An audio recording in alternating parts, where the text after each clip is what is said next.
welcome to Hot Chocolate Hits. I'm Benica and today I'm going to show you how to make Nutella stuffed beignets because it's almost Mardi Gras and beignets are something that are very common in New Orleans during this occasion. So yesterday I was actually watching The Princess and the Frog and Princess Tiana's beignets inspired me to make this dish. When I was younger, all my favorite books and movies and everything used to be the ones that involved food because I love food. So this movie inspired me to make the beignets. So these are light and fluffy and the Nutella takes it to a whole new level. So let me show you how to make them. Let's get started. So in a bowl, I'm going to combine 3/4 of a cup of lukewarm water. Make sure that it isn't too hot, otherwise when you add the yeast, it will kill the yeast. Next, add a 1/4 cup of granulated sugar.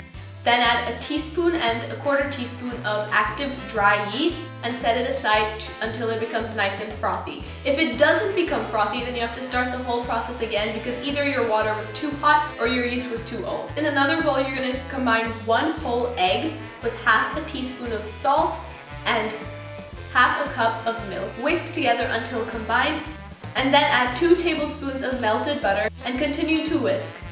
Then add the yeast mixture and whisk again. And now you're gonna add the flour. So I'm gonna add 3½ cups of bread flour. You can also use all-purpose flour, but bread flour gives it a nicer texture.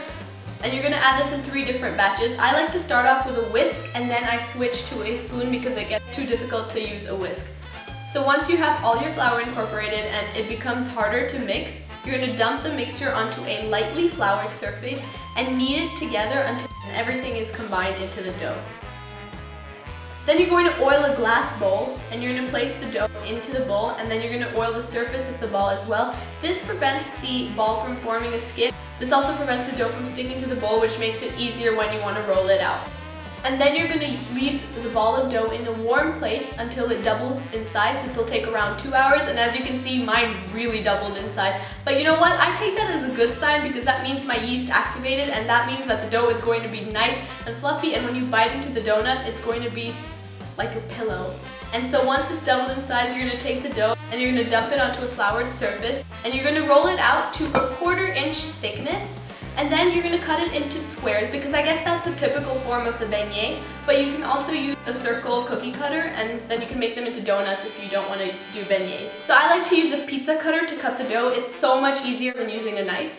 And so cut them into 2-inch squares. I also like to keep my oil heating before I roll out the donuts because then I can just put them immediately into the oil. Make sure that you're using 1/4 of oil, that's around 2 cups.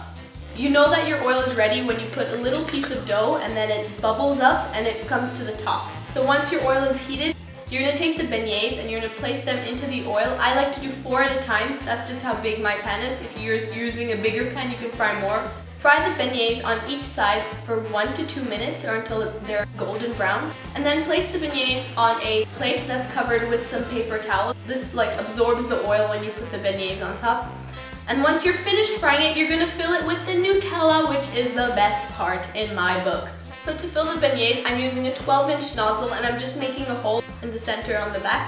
And then what you want to do is you want to take that nozzle and put it into your piping bag and then put in about 1 cup of Nutella depending on how much you want it. But I wouldn't go too overboard because Nutella is very, very rich and it might be a little bit overpowering.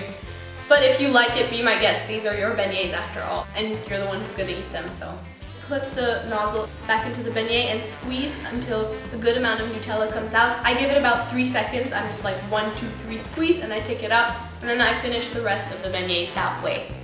You can also use jam as a replacement if you don't like Nutella, or you can use frosting or some kind of thick ganache that will stay easily in the beignets. Another alternative if you don't want to use a piping bag is cutting the beignets in half and then putting the filling inside that way like a sandwich of Nutella. And then for the final touch, you're just going to sprinkle a little bit of powdered sugar before eating. This is always kind of like the cherry on top of the cupcake, the cheese on top of the pizza, the chocolate sauce on top of the Boston cream pie. I don't know. So once you've dusted the beignets with powdered sugar, you're ready to eat them.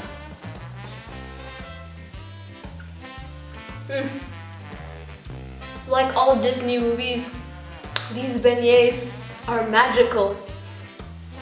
They're actually really good, like I'm not even kidding here. It's like You know, if you were like flying in your airplane and then you like open the window and you bit into a cloud, that's the way you would feel. Actually, I don't know, I've never done that. If you did that, you'd probably die. But what I'm trying to say is that these are really light, they're really fluffy. I highly recommend this recipe for Mardi Gras. It's perfect if you have friends coming over. Make sure you serve it warm. In my book, there's nothing better than a warm donut. So I hope you give this a try for Mardi Gras. Let me know how it turns out. You can post a picture on my Facebook page. Don't forget to rate, comment, and subscribe. And I will see you next time. Bye-bye.